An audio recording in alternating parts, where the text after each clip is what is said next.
میدان کربلا میں لاشیں تڑپ رہے تھے گھوڑوں کی ٹاپوں کے نیچے، اور سرے شہیداں نیزوں کی نوک پر بلند تھے۔ خاندان نبوت کی بچیوں بیویوں کو گھوڑوں اور اونٹوں کی پیٹھوں پر کس لیا گیا تھا،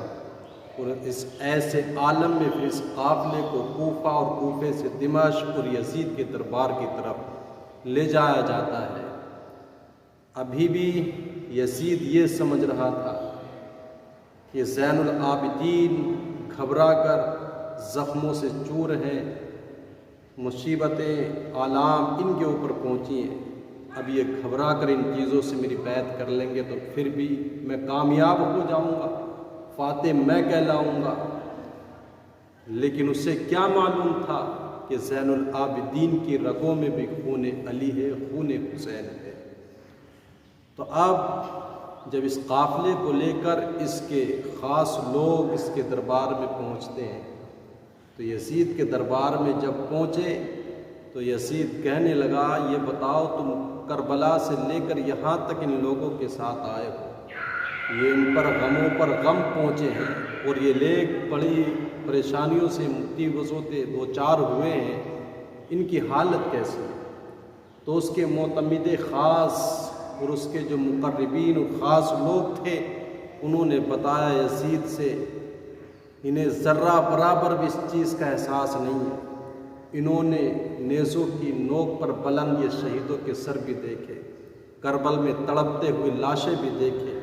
گھوڑے ان کے اوپر روندتے ہوئے بھی دیکھے، لیکن یہ بڑے جری اور بہادر لوگ ہیں، ذرا برابر بھی ایسا احساس ہمیں نہیں ہوا کہ ہمیں ایسا لگے کہ یہ لوگ کہیں پر کمزور پڑے ہیں، بڑے صابر و شاکر لوگ ہیں، ان کی ہیبت ہمارے اوپر طاری رہی، اور یہ ہمیشہ ہمیں ایسا لگتا رہا ہے کہ ہم مفتوح ہیں اور یہ لوگ فاتح ہیں۔ وہ اقبال نے کہا نا، جو دلوں کو جیت لے وہی فاتح زمانہ۔ ہشام بن عبد الملک بنی امیہ کا بڑا تگڑا بادشاہ ہے۔ حج کرتے کرتے جب حجر اسود کے قریب پہنچنے لگا چومنے کے لیے تو رش بہت زیادہ تھا، بھیڑ تگڑی تھی، یہ حجر اسود کا بوسہ لینے کے لیے اس کے قریب نہ جا سکا۔ اب دیکھا کہ اچانک امام زین العابدین حجر اسود کے قریب بڑھنے لگے تو لوگوں نے راہیں چھوڑ دی، راستہ دے دیا، اور بڑی آسانی سے امام زین العابدین حجر اسود کے قریب پہنچ کر اس کے بوسے لیتے ہیں۔ تو ہشام بن عبد الملک جو بنو امیہ کا بادشاہ، اسے بڑا غصہ آیا کہ وقت کا بادشاہ ہو کر مجھے لوگوں نے راستہ نہیں دیا، اور اس ایک انسان کے لیے ان لوگوں نے اتنا اہتمام اور سب نے راہیں چھوڑ دی، اور یہ بڑی آسانی سے حجر اسود کے قریب پہنچ گئے۔ تو ہشام بن عبد الملک کا ایک درباری شاعر تھا فرزدق، تو اپنے شاعر سے کہنے لگا، من ھذا، یہ کون ہے؟ حالانکہ وہ جانتا تھا امام زین العابدین ہے، لیکن تجاہل عارفانہ کے طور پر اس نے کہا من ھذا، یہ کون ہے؟ یعنی اس نے ایسا ظاہر کیا گیا وہ جانتا نہیں تھا، حالانکہ جانتا تھا امام زین العابدین ہے۔ تو فرزدق شاعر جو درباری تھا ہشام بن عبد الملک کا، لیکن آج اس کی غیرت جاگی، اور اس نے کہا، بادشاہ تو نہیں جانتا یہ کون ہے؟ اس کو تو بطحا کے سنگ ریزے بھی جانتے ہیں،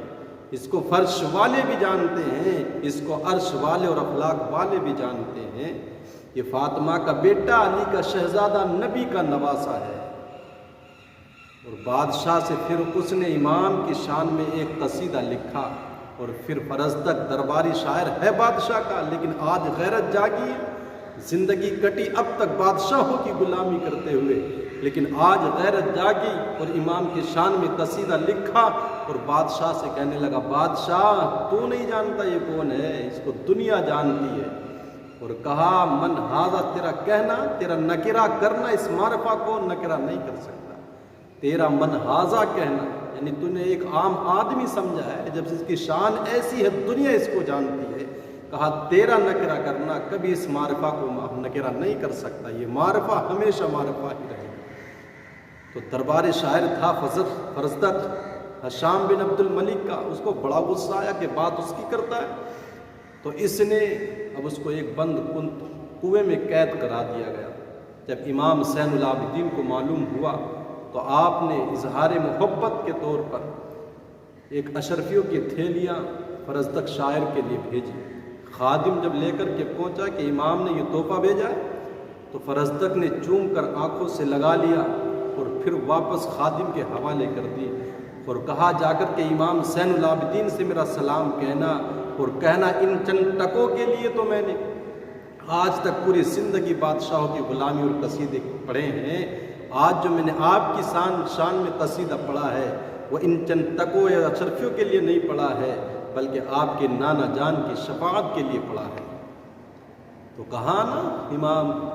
و علامہ اقبال نے، جو دلوں کو جیت لے وہی فاتح زمان، تو دلوں کو جو جیت لے وہی فاتح ہوتا ہے۔ آج آپ پورا شہر پوری دنیا گھوم لے،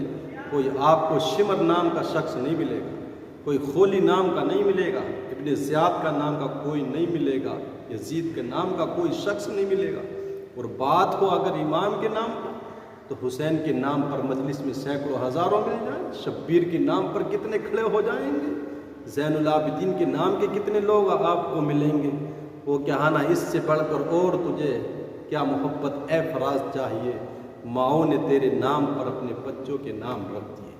تو کہا امام حسین کے خاندان کی جو ریت اور جو ان کا ترہ اور ان کی خودداری رہی ہے، ہر مقام پر وہ نظر آتی ہے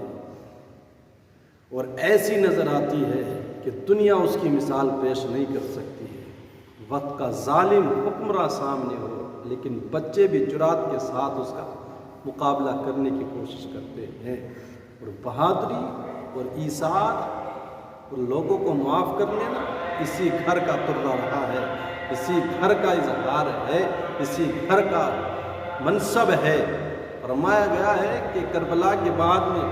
جب مختار صدفی کے بعد ابن زیاد کی فوج سے کسی کی لڑائی ہوئی تو کہا جب اس کی لڑائی کے خلاف جب ابن زیاد تھا مقابلے میں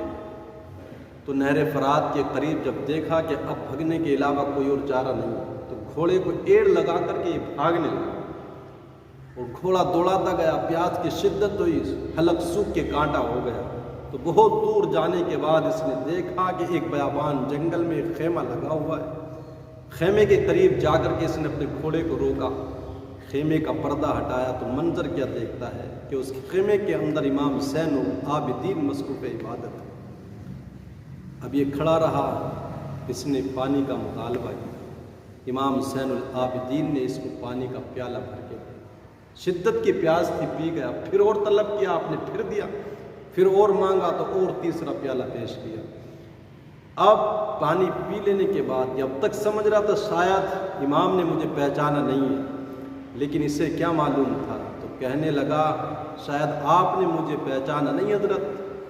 تو امام زین العابدین کی آنکھیں برسنے لگیں،